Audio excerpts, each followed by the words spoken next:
সমন্বয় সাংস্কৃতিক বিকাশ গোষ্ঠী মৰাণৰ উদ্যোগত আৰু বৃহত্তৰ মৰাণবাসী ৰাইজৰ সহযোগত আমি প্ৰত্যেক বছৰে আমি বিনামূল্য লোকবাদ্য আৰু বিহু নাচৰ কৰ্মশালা আমি প্ৰদান কৰোঁ।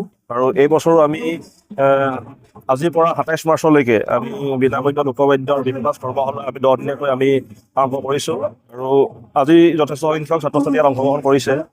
আমি সকলোকে আমি আমাৰ কৰ্মশালাত অংশগ্ৰহণ কৰিবলৈ অনুৰোধ জনাইছোঁ। আৰু ইয়াত আমাৰ উপস্থিত আছে আমাৰ বিশিষ্ট আমাৰ লোক সংস্কৃতি সাধক ৰঞ্জিত গগৈ ডাঙৰীয়া, লগতে লতাশিলৰ বিহুৰ ৰাণী নিহাৰিকা শইকীয়াকে আৰম্ভ কৰি কেইবাগৰাকী প্ৰশিক্ষক আমি আমন্ত্ৰণ জনাই আহিছোঁ।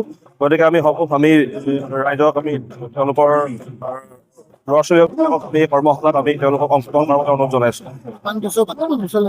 আমাৰ এই কৰ্মশালা অনুষ্ঠানটো আমাৰ 10 বছৰ হৈছে আৰু ইয়াত কৰ্মশালাত আমাৰ 5 বছৰৰ পৰা আমাৰ বয়সৰ 15 বছৰ উৰ্ধলৈকে বয়সৰ ল'ৰা ছোৱালী ইয়াত অংশগ্ৰহণ কৰিব। তোমালোকে এফালে নকৰিলে ৰ'দ দিছে, এফালে দিয়া।